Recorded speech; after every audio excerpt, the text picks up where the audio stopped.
Welcome class. आज हम करने जा रहे हैं क्लास 10 के second chapter acid base and salt का। जो आज का हमारा टॉपिक रहेगा वो रहेगा प्रॉपर्टी ऑफ एसिड। इससे पहले मैंने जो टॉपिक्स थे वो मैंने वीडियो में अपलोड कर दिए हैं, ठीक है। आज हम आगे पढ़ेंगे properties of acid. Properties of acid से लेकर के मैं आपको वन बाय वन अपने टॉपिक लेकर जाऊंगा। उसके बाद हम सेकंड टॉपिक करेंगे अपना what is common in acid, कि क्या चीज हमें एसिड में कॉमन देखने को मिलती है, ठीक है। इसके बाद जो हमारा टॉपिक रहेगा वो रहेगा कि ग्लूकोज और alcohol do not conduct electricity. पहले मैं आपको वन बाय वन क्लियर करता रहूं। क्वेश्चंस भी हमारी एनसीईआरटी की बुक में कि ये दोनों में H पॉजिटिव प्रेजेंट रहता है लेकिन इलेक्ट्रिसिटी कंडक्ट नहीं करते हैं। What is the reason behind it, ये क्लियर करेंगे। फिर हम बात करेंगे strong acid, weak acid. Strong acid को कैटेगराइज, स्ट्रॉन्ग एसिड क्या होते हैं, वीक एसिड्स क्या होते हैं, उनके एग्जांपल एक आते हैं। और ये मैं समझाने के लिए मैंने एक आपका next chapter metal non metal मास पर रिएक्टिविटी सीरीज उठाई है, वहां भी आपको टॉपिक आएगा। ये है आपका रिएक्टिविटी सीरीज। ये मैं आपको जब मैं इसकी केमिकल प्रॉपर्टीज में जाऊंगा उस टाइम पे मैं आपको उसकी हेल्प से करने बताऊंगा किस तरीके से करते हैं। तो स्टार्ट करते हैं अपना प्रॉपर्टी ऑफ एसिड। तो सबसे पहला हमारा जो है वो आ रहा है property of acid,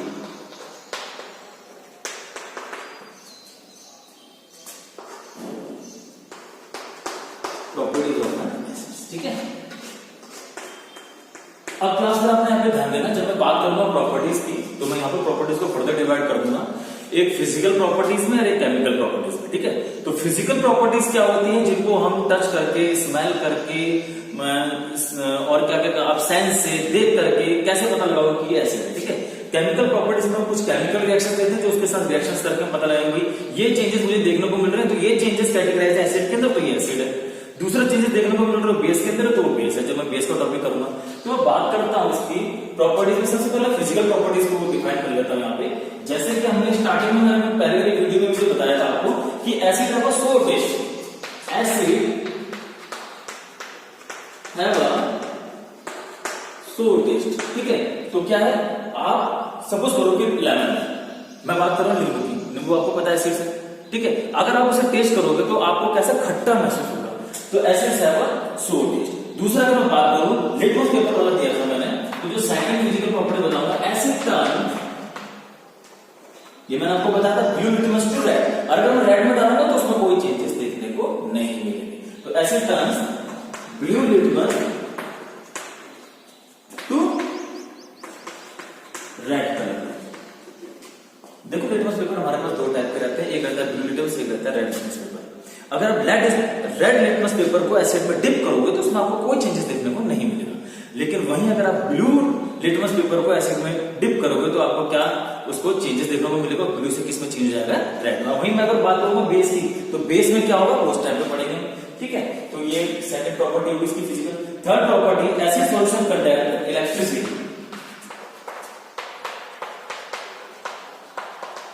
acid solution contain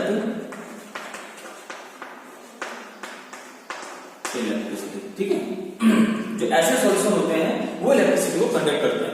अच्छा, मैं अगर रीजन पूछूं उसका, तो रीजन क्या दे देंगे हम, जो उसकी डेफिनेशन में मैंने आपको दिया था कि एसिड्स क्या होते हैं, जब मैंने आपको पहली वीडियो में बताया था एसिड्स क्या होते हैं, which produce H positive ion. तो मैं यहां पर इसका आंसर दूं तो क्या हो जाएगा, इलेक्ट्रिसिटी मींस ये क्या है, एसिड प्रोड्यूस क्या देते हैं, H पॉजिटिव आयन। कब, when dissolved in water, when dissolved in water, ठीक है। थोड़ा छोटा लिख रहा हूं बस, तो मुझे लग रहा है आपको दिख रहा होगा, ठीक है। मुझे पहले से ज्यादा छोटा लिखने की, जब आप छोटे क्लासेस में अगर पढ़ाए तो बड़े बड़े लिख करके बोर्ड में लिख के बता सकते हैं। अभी हमें बहुत सारे टॉपिक क्लियर करने हैं तो मैं क्या चाहूंगा कि बोर्ड अच्छे से यूज हो जाए, ठीक है। तो उसके लिए मैंने क्या करा है कि अपने हैंडराइटिंग को स्टार्टिंग से छोटा रखा है। तो acid produce H positive ion dissolve in water, और H पॉजिटिव आयन की रिलीज निकलना ही बताता है कि एसिड जो कंडक्टिंग इलेक्ट्रिसिटी करता है यही H पॉजिटिव आयन है जो उसको घूम करके क्या करता है, इलेक्ट्रिसिटी को कंडक्ट करता है, ठीक है। अब हमारा जो नेक्स्ट है वो है हमारा, पहले अपनी को कर लेंगे फिजिकल प्रॉपर्टीज को। एसिड है कोरोसिव नेचर, इसके बाद में सारे केमिकल बताना। एसिड है कोरोसिव, देखो कोरोसिव नेचर क्या है, अगर एसिड किसी भी मेटल पे गिरेगा किसी के हाथ पे गिरेगा, स्किन पे गिरेगा, किसी पेपर पे गिरेगा, किसी भी चीज पे गिरेगा, तो वो उसको क्या करेगा, इटनम ग्रेजुअली क्या करेगा, उसे खराब कर देगा, कोरोड कर देगा। तो ये चीज बताता है कि एसिड के अंदर कौन सी प्रॉपर्टी है, किस नेचर का, वो कोरोसिव नेचर का। ठीक है, अगर हमारे स्किन में भी गिरेगा तो क्या करेगा, उसे जला देगा।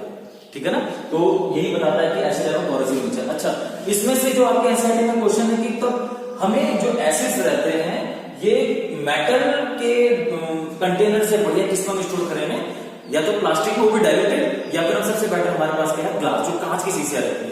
क्यों, वो क्वेश्चन है आपके पास, why acid stored in glass rather than इसमें मेटल कंटेनर, तो आप बता देंगे इसमें कि एसिड है कोरोसिव। ठीक है, तो इसका मैं यहाँ पे नहीं लिख रहा हूँ, इस तरीके से आपने इसका जवाब। मैं आपको बताता हूँ कि जो हमारे घर में जो इन्वर्टर रहता है, जब मैं स्टार्टिंग में जब हमारे घर में इन्वर्टर लगा था, तो मैंने क्या करा, जो इन्वर्टर जब साफ कर पानी भरा तो उसके नीचे पानी भर गया था, जो नीचे जो ट्रे रहते हैं, तो मैंने कपड़ा ला करके उसको साफ करा और उसको बाथरूम के बगल में रख दिया। कुछ टाइम के बाद जब मैंने उस कपड़े को उठाया था, बिल्कुल रुई की तरह उठा, समझ लो, मतलब जो मेरे को पानी दिख रहा था उसके साथ साथ डिस्टिल वाटर के साथ क्या था उसमें, सल्फ्यूरिक एसिड। और आपको पता है घर की जो बैटरी रहती है उसमें कौन सा एसिड यूज करते हैं, सल्फ्यूरिक एसिड। उस एसिड ने उस क्लोथ को, उस कपड़े के पीसेस को क्या कर दिया, फॉरवर्ड कर दिया था, इसीलिए बिल्कुल रुई की थी। तो मैं आपको बताता हूँ कि जब भी आप कभी बैटरी वगैरह इसमें साफ सुफ करके उसमें नीचे पानी दिखता हो, पानी में एक्चुअली उसमें एसिड भी मिला रहता है, तो बी केयरफुल, ऐसे बिल्कुल भी अपने हाथों को, खासकर जिनके हाथ में कट वगैरह रहता है तो बिल्कुल इसी टाइप में महसूस जाता है। वो तो डाइल्यूटेड फॉर्म में था, जो लैब में हमारे जो कंसंट्रेट एसिड रहते हैं बहुत ही हार्मफुल रहते हैं। ठीक है, तो ये बताते हैं कि एसिड है कोरोसिव नेचर। इसके साथ साथ बेस की बात कर लूं, अगर ये नहीं कि एसिड ही होते हैं, जो स्ट्रॉन्ग बेस होते हैं वो भी कोरोसिव नेचर, अगर वो भी हमारे स्किन के ऊपर गिरेगा तो क्या करेगा, हमारे स्किन को बर्न करेगा। ठीक है, तो ये बात है इसकी। अब हम आ जाते हैं अपने केमिकल प्रॉपर्टीज की तरफ। तो केमिकल प्रॉपर्टीज में फर्स्ट आ रहा है acid react with matter to form hydrogen gas. ठीक है, अगर मैं यहां से बात करूं तो मैं यहां बात कर रहा हूं आपके केमिकल प्रॉपर्टीज। ठीक है ना, केमिकल प्रॉपर्टीज में जो पहला पॉइंट है वो मैंने आपको बता दिया, acid react with matter to form hydrogen gas. Acid react with matter to form hydrogen gas. मतलब एसिड जब भी किसी मेटल के ऊपर गिराऊंगा तो फिर से रिफरेंस की आवाज के साथ हमें कौन सी गैस निकलती हुई, कौन सी गैस निकलेगी, इसमें निकलेगी हाइड्रोजन गैस। ठीक है, इसका मतलब जब भी हम किसी एसिड को मेटल के साथ रिएक्ट कराएंगे तो हमारे पास कौन सी गैस निकलेगी, हाइड्रोजन गैस। अगर मैं इसकी जनरल इक्वेशन दे दूं उसके बाद में कुछ एग्जांपल लेकर के आपको बता दूं, तो मैं बता रहा हूं एसिड में ले लेंगे HCl H2SO4 HNO3, उसमें एसिड लिख के देख लेंगे, एग्जांपल आप क्लियर करूंगा, मेटल।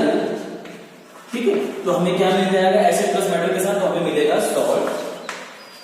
ठीक है, और प्लस हाइड्रोजन गैस। ठीक है, सॉल्ट से मतलब मैं बार बार बता रहा हूं, सॉल्ट से मतलब सिर्फ नमक ही नहीं होता, सॉल्ट से मतलब होता है ऐसा कंपाउंड जो पॉजिटिव और नेगेटिव एनायन कैटायन से मिलकर खुद को न्यूट्रलाइज रखे, खुद को क्या रखे, न्यूट्रल चार्ज रखे, उसे हम क्या कहते हैं, सॉल्ट। ठीक है, सॉल्ट मतलब एसिड और बेस की वजह से।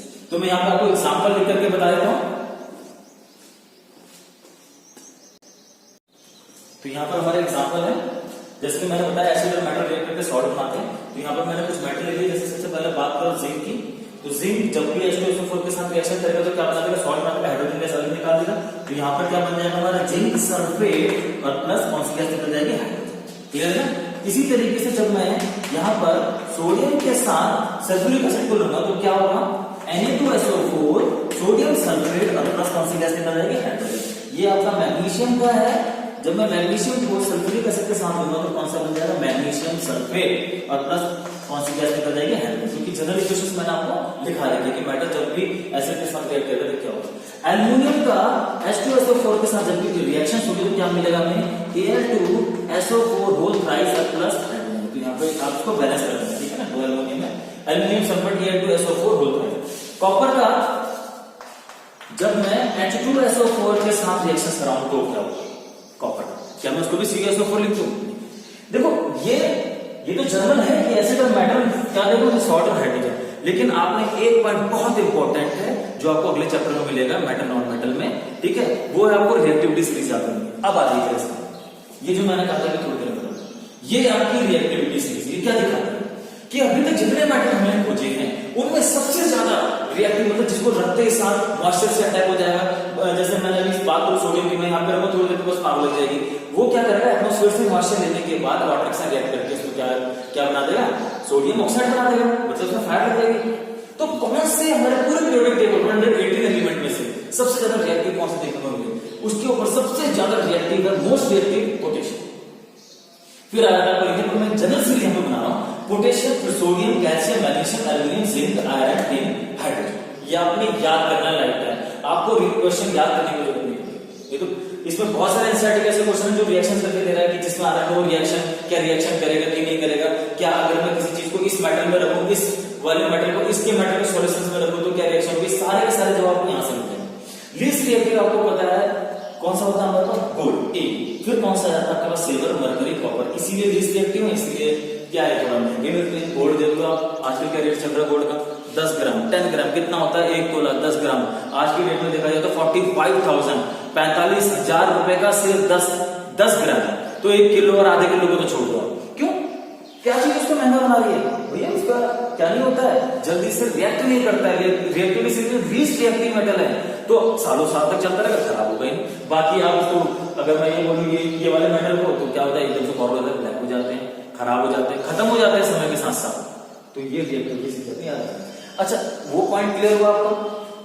कॉपर और देखो यहां पर जितने भी रिएक्शन है होता क्या है, जो रिएक्टिविटी सीरीज में जो मेटल ऊपर है उसके अंदर पूरी पावर रहती है नीचे वाले को हटा करके डिस्प्लेस करके खुद लग जाए।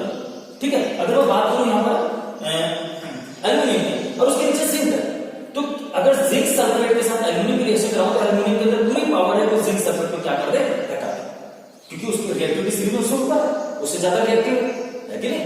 अगर अब देखो हाइड्रोजन के साथ ही रिएक्शन चल रही है, सल्फ्यूरिक एसिड को ले रहा हूं H2SO4, तो जो भी H2SO4 से ऊपर के आप देखो रिएक्टिविटी सीरीज में मेटल है ना, ये सारे के सारे इतनी पावर रखते हैं कि हाइड्रोजन हटा के खुद लग जाएगा।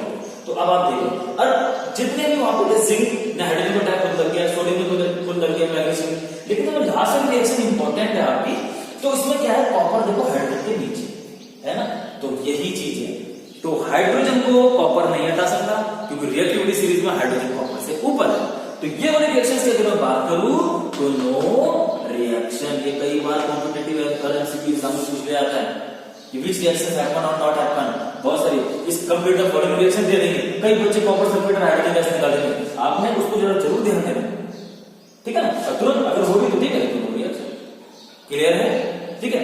अब नेक्स्ट आ जाएगा हमारे पास, नेक्स्ट जो हमें केमिकल प्रॉपर्टीज है वो है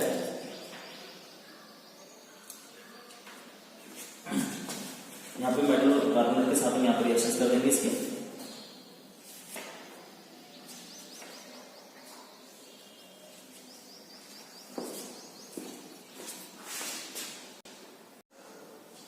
तो यहां पर हमारा जो 6 केमिकल प्रॉपर्टी का सेकंड पार्ट है वो बता रहा है कि acid react with metal carbonate. तो मेटल कार्बन के साथ जब भी एसिड रिएक्ट करेगा तो हमें क्या दे देगा, salt plus carbon dioxide and water. यहाँ पर मेटल के साथ एसिड रिएक्ट कर रहा है तो हाइड्रोजन गैस देगा, ठीक है ना, यहाँ पर कौन सी गैस देगा, कार्बन डाइऑक्साइड। तो मेटल कार्बन में एग्जांपल से कर देता हूं, Na2CO3 सोडियम कार्बोनाइड, जब कोई सा एसिड लेगा और HCl के साथ रिएक्ट करेगा तो क्या हो जाएगा आपके पास, एक तो दे देगा सॉल्ट NaCl, ठीक है, प्लस CO2 और ठीक है ना, ये ध्यान देगा आपको।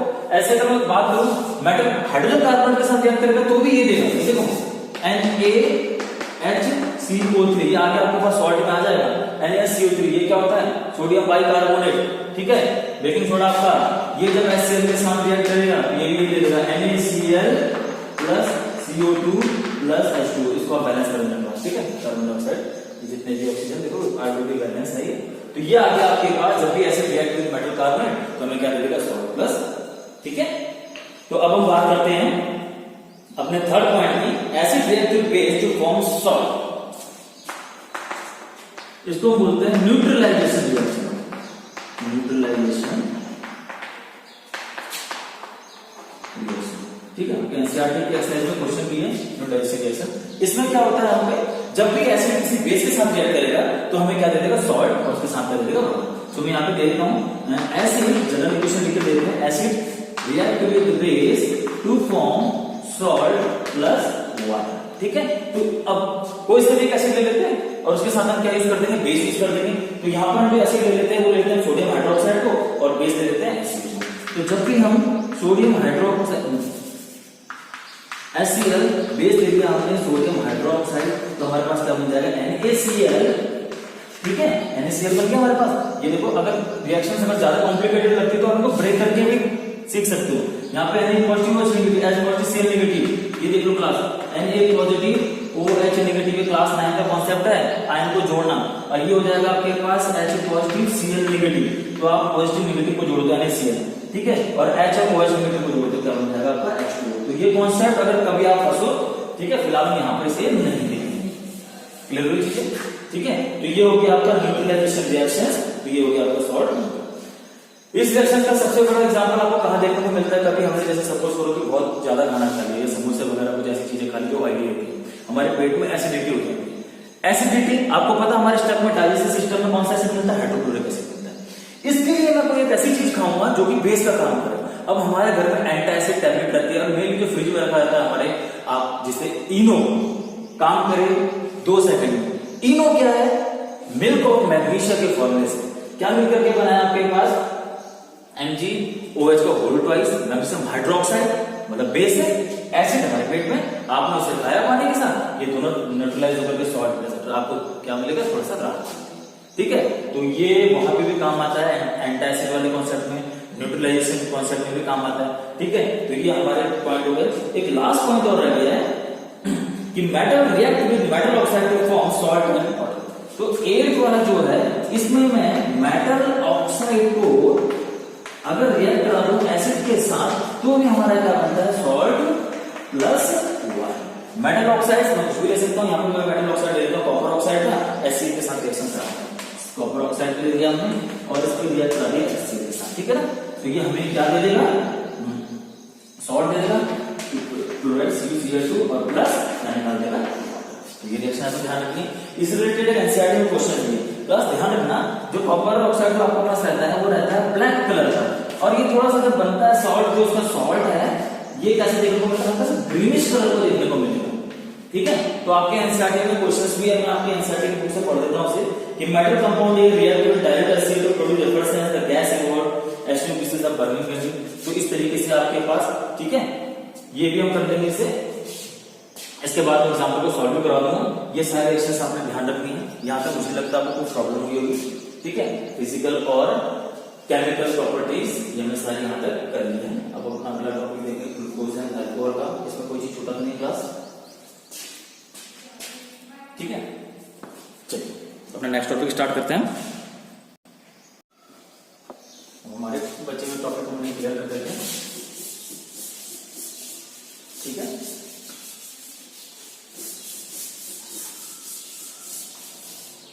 नेक्स्ट टॉपिक है हमारे पास, what is common in acids. क्या एसिड में आपको कॉमन देखने को मिलता है, तो क्या चीज मिलती है, the all the acids they have H positive ion. क्या देखने को मिलेगा, H पॉजिटिव आयन देखने को मिलेगा, क्लियर है। नेक्स्ट आ जाएगा उसके पास, ग्लूकोज और alcohol do not conduct electricity. क्यों नहीं करेंगे कंडक्ट इलेक्ट्रिसिटी, क्योंकि उनके पास क्या नहीं है, due to the absence of H positive ion. भाई H पॉजिटिव आयन तो कंडक्ट कर रहा है इलेक्ट्रिसिटी को, ठीक है। अच्छा ग्लूकोज और अल्कोहल को अगर हम डाल देंगे पानी में, उसके बीच में एक दो वायर एक बल्ब से लगा दो, बैटरी से वायर को आप डिप कर दो अल्कोहल और ग्लूकोज में, तो बल्ब ग्लो नहीं करेगा। ये आपका एक्सपेरिमेंट है, ठीक है। इसके बाद strong acid and weak acid. तो स्ट्रॉन्ग एसिड क्या होते हैं, अगर मैं बात करूं स्ट्रॉन्ग एसिड की, विच कंप्लीटली आयोनाइज्ड, जो पूरी तरह से आयोनाइज हो जाते हैं, ठीक है। इनका सिंबल भी आपको देखने को मिलेगा इस तरीके से।